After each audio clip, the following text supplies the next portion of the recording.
Ang math ay easy lang. Basta't alam mo kung paano sumunod sa mga rules and regulations nito. Ako po si Ma'am Carol, isang guro ng mathematics. Hello mga ka-math! Our video today is about representation of graphs and isomorphism. This is the second video for discrete structures 2. There are two ways to represent a graph.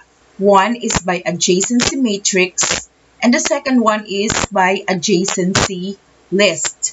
We are going to discuss these two ways one by one. So let's start with adjacency matrix. Before we deal with that, let's have a graph first. So I have here an example of graph G, which is shown here on the right.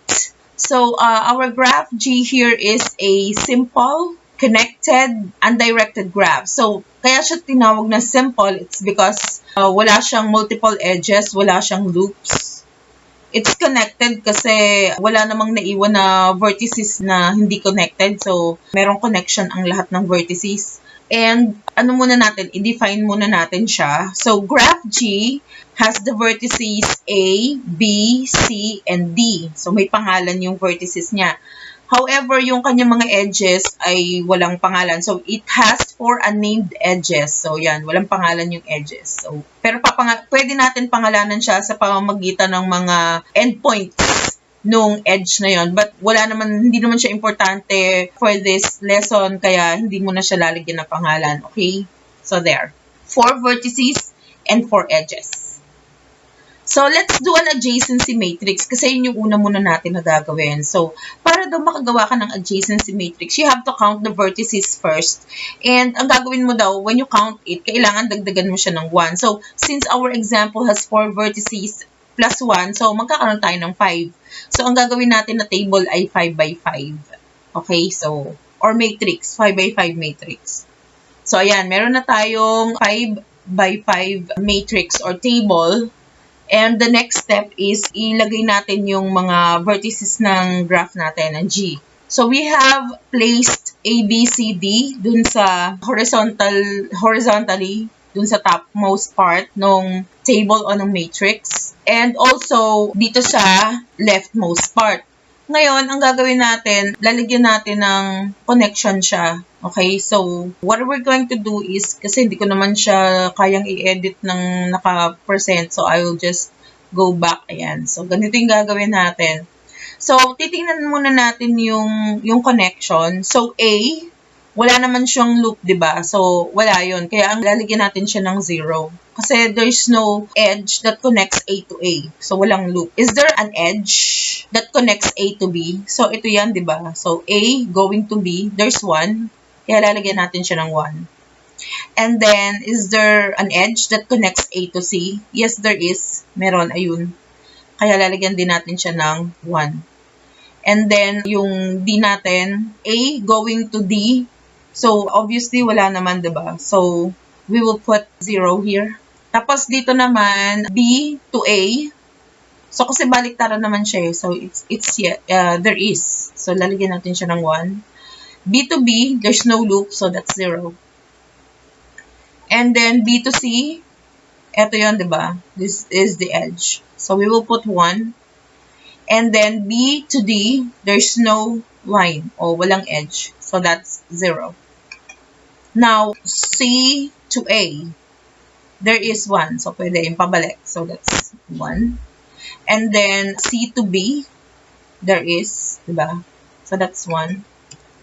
And then, C to C, there's no loop. So, that's 0. And then, yung kanyang C to D, yeah, there's 1. Now, yung last naman natin, analyze natin. D to A, there's no edge that connects D to A, so that's 0. And then, D to B, there's none. Ito kasi, wala. So that's 0. And then, ano pa? D to C, yes, there is. Ito yun. So that's 1. And then finally, D to D, there's no loop, so that's 0. Yan. There you go. So, yan yung result ng adjacency matrix. So, mapapansin mo yung pinaka-gitna niya, no? Yung pinaka-rib. puro 0, 0 siya? It's because there's no loop. Pag may loop yan, magkakaroon niya ng 1. And then, mapapansin mo rin na parang meron siyang mirror image. 'Di ba? Parang mirror image siya nung kabila. So, that's how you do adjacency matrix kapag ka simple connected graph such as this. For our second example, we have a graph which is directed. As differentiated from the first example, ang edges niya may direction na. So, hindi siya katulad nung una na pag napansin mo, guhit lang yung edge. Meron na siya ngayong direction. Kaya nga tinawag siya na directed graph. So, ito yung kanyang yung 5x5 matrix. We are going to analyze each one or each vertex para makita natin kung paano naganap to. Starting from vertex A, there is no loop going from A to A. The reason na kung bakit 0 to. Yung A to B, makakakita ka ng edge na may direction, kaya siya merong 1. Tapos A to C, meron din na edge going to C, kaya 1 yan. And then A to D, wala namang linya from A to D, kaya 0 yon. Analyze naman yung vertex B. B papunta sa A, hindi na natin siya pwedeng lagyan kasi ang direction nga niya papunta dun sa baba, papunta sa B. Kaya 0 yon. So, walang loop from B to B, 0 yon. B to C, kita naman natin meron tayong edge going there, kaya yun 1. And then lastly, B to D, wala kang nakikitang edge, kaya siya 0. And then, punta naman tayo ngayon dun sa C. C going A, walang pabalik na edge. 0 siya. C papunta sa B, wala ring pabalik na edge. Isa lang yung direction niya. 0 yon. C to C, walang loop. Kaya 0. And then C to D, meron tayong isang edge na may arrow. So, kaya yun ay naging 1. And then, dun sa D naman, wala ka namang makikitang pabalik sa kahit na alin dyan. Kaya puro 0 lahat siya. Kaya ibang-iba yung kanyang adjacency matrix dun sa undirected. Yung undirected parang mirror image kanina, di ba? Ito naman kalahati lang. Kasi nga, meron lang siyang direction na sinusunod. So, para naman dun sa adjacency list, pareho din naman yung pamamaraan. So, ito yung pangalawang paraan ng paglilista. So, adjacency list, i-represent natin yung graph natin using adjacency list. Gumawa ka daw muna lang ng 4 na boxes intended for 4 na vertices nung ating graph. So, we have A, B, C, D. Pagkatapos, analyze mo lang daw kung ano yung mga nakadikit doon sa isa-isa niya. So, bali, ang A, dalawa yung kanyang adjacent, C at saka, or B at saka C, pag alphabetically arranged. Kaya, ito yung lalabas. Wala namang kinalaman yung arrow doon. So, hindi siya direction. So, wag niyo siyang papansinin. Sinasabi lang niya na merong, yung A ay adjacent sa B at saka sa C. Ganun lang yung paraan niya ng paglilista. Ginagamitan ng arrow. Tapos, yung ating B, dalawa naman yung kanyang adjacent sa kanya. Kaya dalawa din yung box na kasunod, A at saka C. Kasi nga, di ba, B connected sa A at saka B connected sa C. Tapos yung C naman, dahil 3 yung degree niya, makakakita ka ang kasunod niya na box, 3 naman. Kasi yung C ay connected sa A, connected sa B, at saka connected sa D. Kita niyo ayan, no, di ba? Nililista lang niya kung alin yung mga vertices for which it is connected to.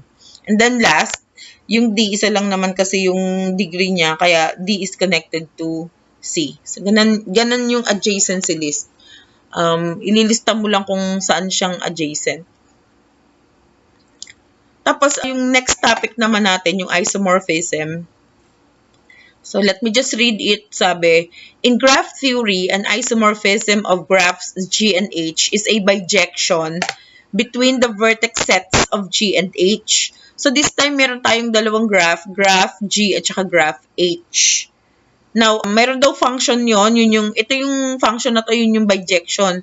So, yun daw yung vertex ang pinaka-emphasis dito eh. So, vertices daw ng G ay dapat may corresponding bijection sa vertices ng H, such that any two vertices U and V of G are adjacent in graph G if and only if the f of U and f of V are adjacent in H.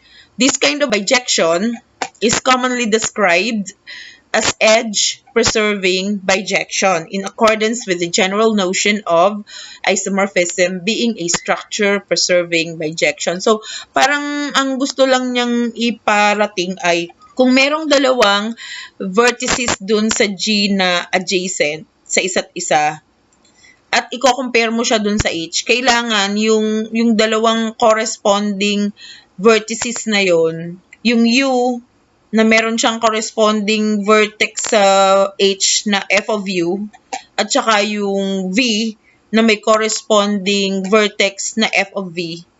Pag daw itong dalawa ay adjacent sa G, kailangan adjacent din siya sa H.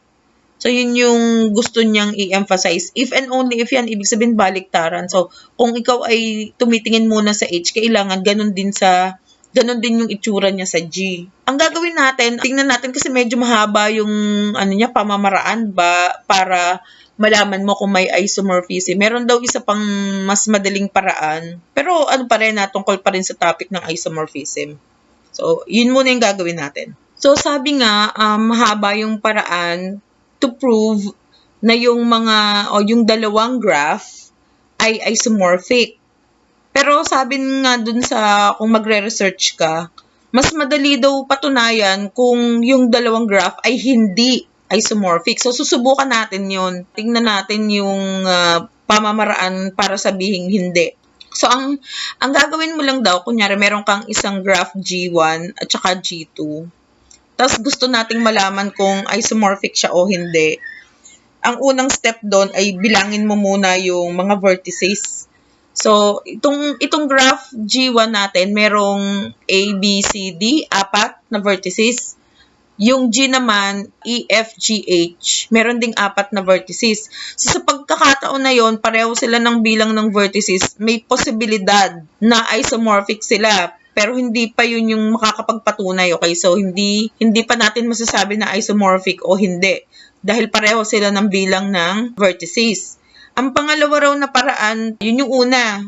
Tapos yung second process or yung second step ay bilangin mo yung mga degree ng mga vertices niya.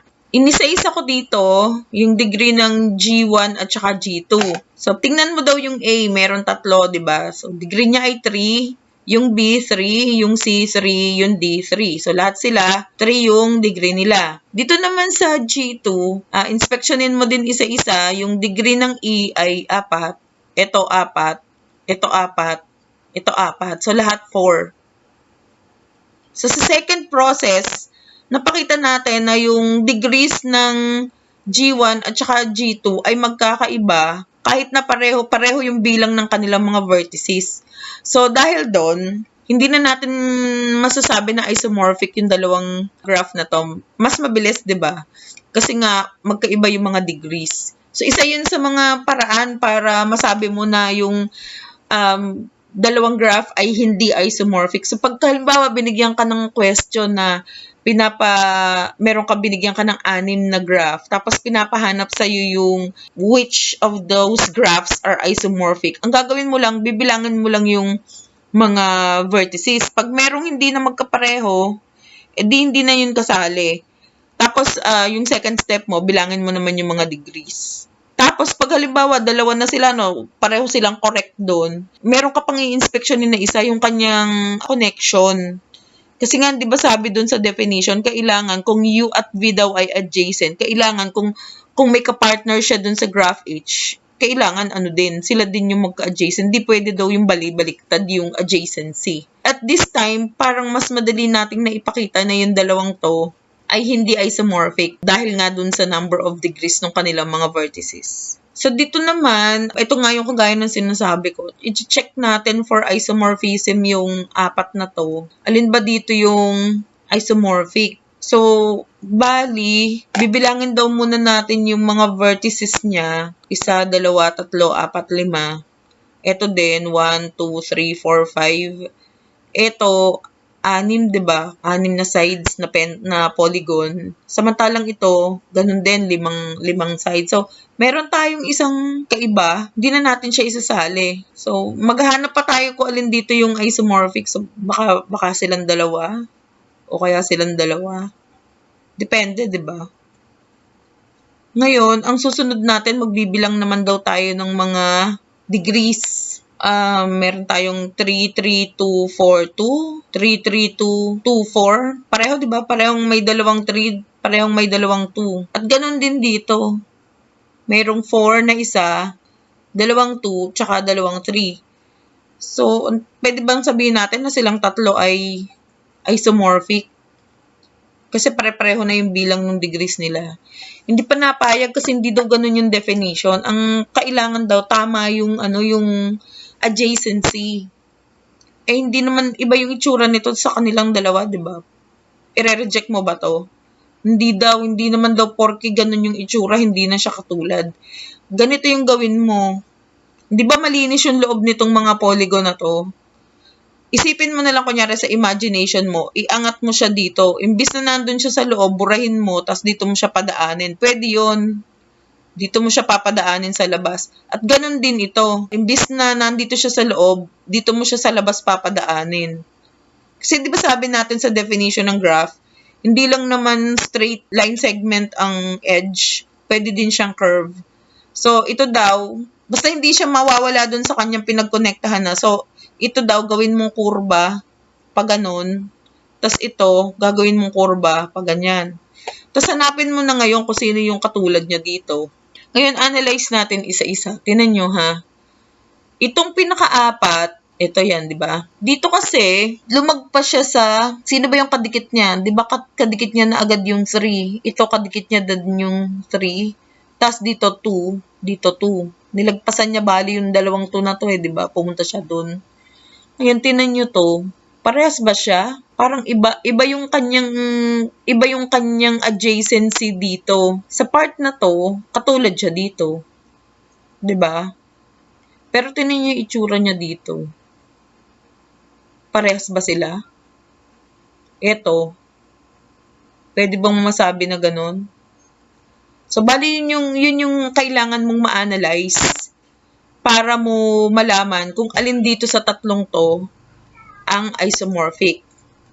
So, check natin yan kasunod, okay? Kasi hindi basta pwedeng matapos yan. Aayusin lang muna natin yung korte nito para ma-compare natin na maayos.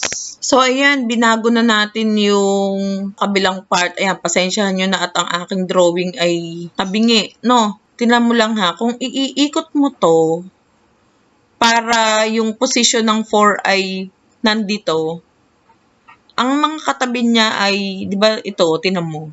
Nilagpasan niya yung 2, nilagpasan niya yung 2, narito yun. Tapos, doon siya pumunta sa parehong 3. Ang katulad niya ito hindi itong gitna na to.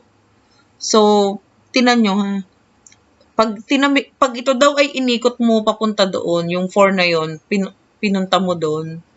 So, kitang-kita mo naman ito yung katulad niya. Kasi nandun sa opposite yung dalawang 2, ayan o. Tapos yung 3, doon yung pinaka curve. At ganyan din naman dito. Yun, pangit nga lang yung drawing ko ng curve.